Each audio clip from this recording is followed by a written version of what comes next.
Welcome back to the Barn Kitchen. Today in the Barn Kitchen we're going to be canning potatoes that I grew in my garden. I dug them up about a month ago and they've been sitting and curing in a dark area. You don't want to have them exposed to sunlight. And then I peeled them about 3 days ago, and since that time they have been sitting in our walk-in cooler in cold water.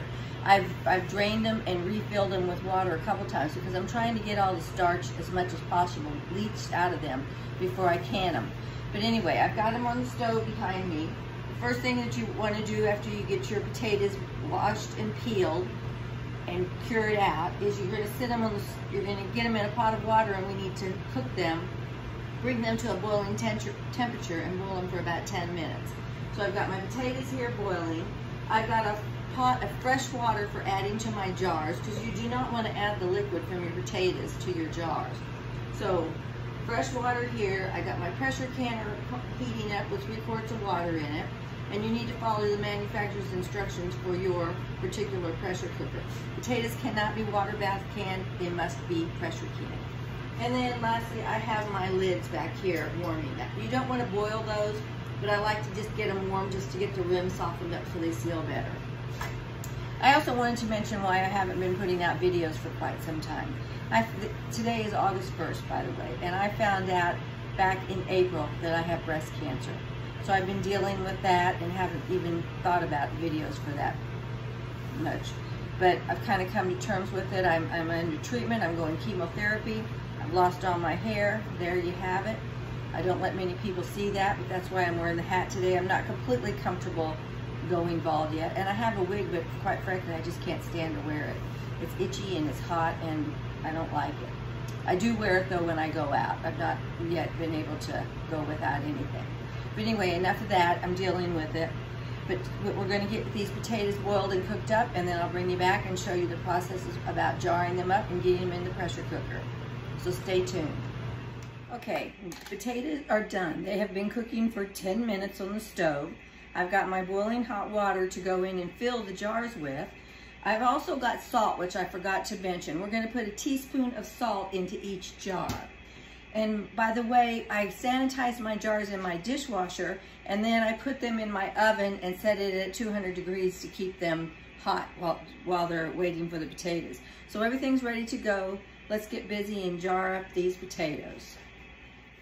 I like to put the salt in first so I don't forget it. So I'm going to put a teaspoon of salt in each jar.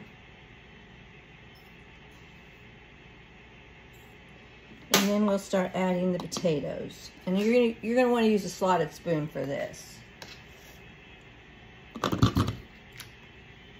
You put as many as you can, maintaining a 1-inch headspace. You don't want to overfill them.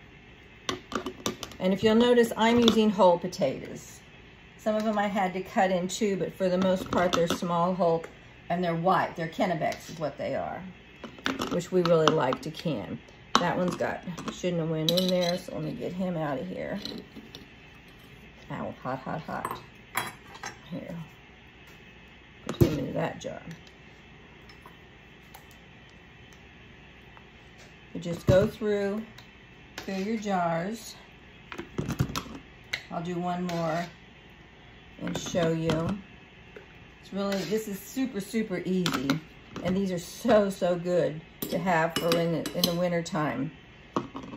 Okay, we've got 2 filled, so now we're going to just add the water from our fresh pot.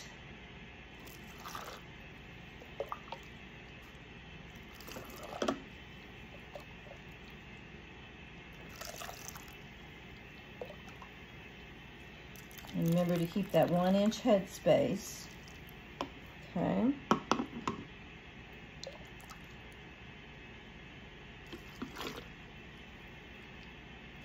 You can use these for anything you use potatoes for. I've made potato salad, mashed potatoes, hash browns, fries.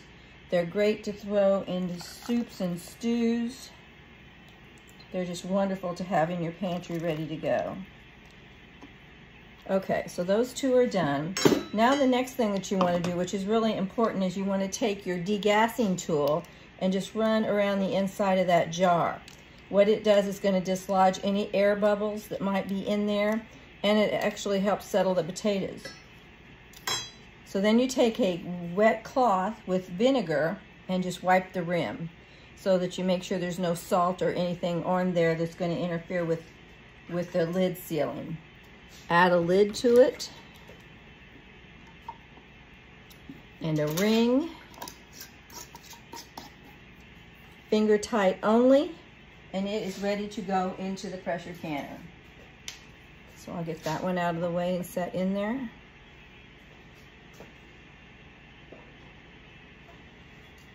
And same thing with this one. We want to degas it. That one potato there, it slips down in there. Wipe the rim with our vinegar.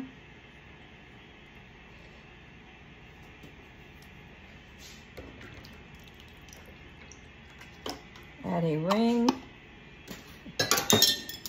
lid and a ring, and ready for the pressure cooker. So let me get these all done, and then I'll bring you back and we'll actually get the pressure cooker going. I've got everything jarred up. I ended up with 14 quarts. My pressure cooker will hold 14. There's 7 on the top layer and 7 on the bottom. So what we're gonna do now is get the lid for the pressure cooker. Now this is an All-American, and it does not have the rubber seal like many of them do.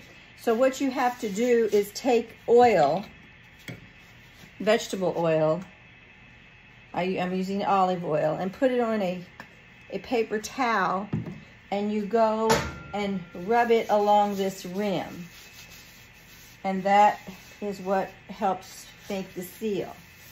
So I just go all the way around that. Then this is just gonna go on here. It's got a little clip as a safety. You put it in and give it a little bit of a twist and set it level. And then you want to, this crack between the lid and the bottom, you want to be even. So you bring your handles up on each side and screw them down while trying to maintain that crack and keep it even.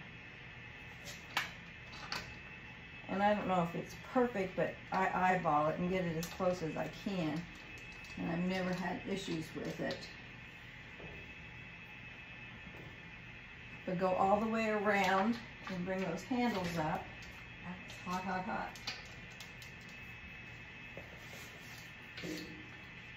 And that looks pretty good. And then I just always go back and make sure that they're tight. Now what we're going to do is turn up our heat, and we want to see steam coming out of this vent, good solid steam for 10 minutes. At the end of that time, we'll put our weight on, and I'm above 1,000 feet, so I'm going to use 15 pounds of pressure. This is numbered 5, 10, and 15, and I'm going to use the bottom, which is the 15. But that's after I get a steady stream of steam coming out for 10 minutes. So that's where we're at right now. The timer's going off for 10 minutes. So as I mentioned earlier, we're going to take this dial and just set it right on there with the 15 down. And you're going to see this pressure start to go up very quickly. And it will get up to 15 pounds, and then this is going to start jiggling, rattling back and forth, and that's when you set your timer on your pressure cooker. And for potatoes and for my altitude with 15 pounds, it's 40 minutes. So I'll move my...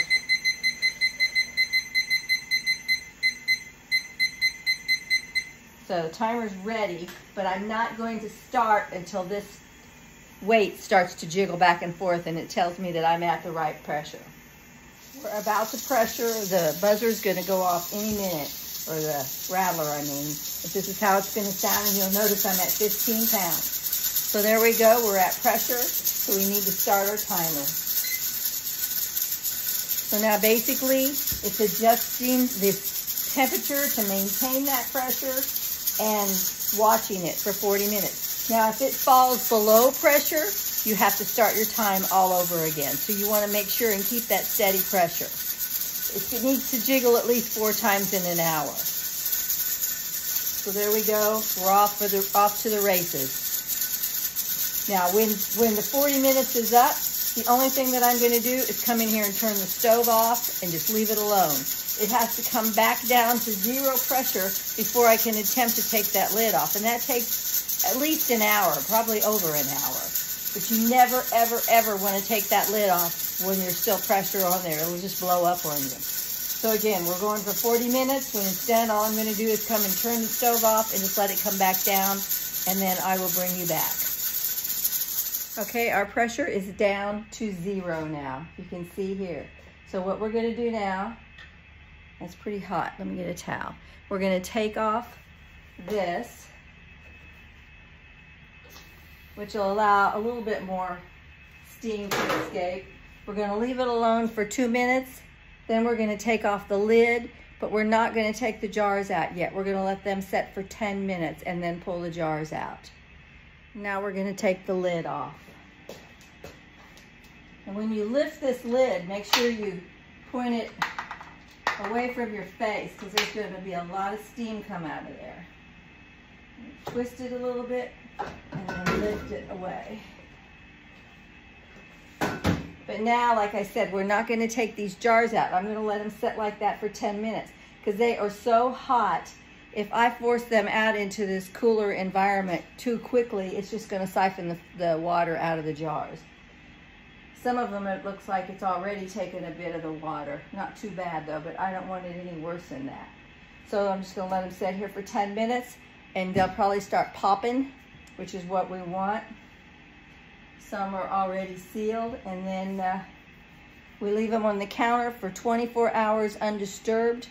After that, I'll come back, remove the rims, check the seals, wipe them off, and date them. And that's very important to do.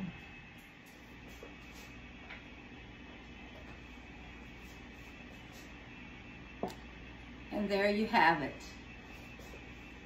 Homegrown canned potatoes. So versatile, so many uses. The flavor is wonderful. You just won't believe how good they are till you taste them. Nothing even comes close from the supermarket.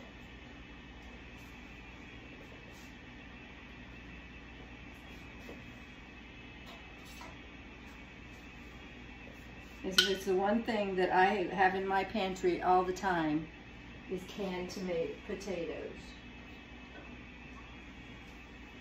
So there's all 14 quarts. One just sealed, you can hear them sealed. I hope you enjoyed this video. I hope you learned something from it. I wish you would subscribe to my channel and so you can stay caught up with everything that's coming up here on the farm. The next thing that we're going to be doing is making homemade pasta sauce and canning it. I've got a bunch of tomatoes here that I've got to get peeled and get started on that. So that'll be the next video here in a couple of days. I appreciate you watching.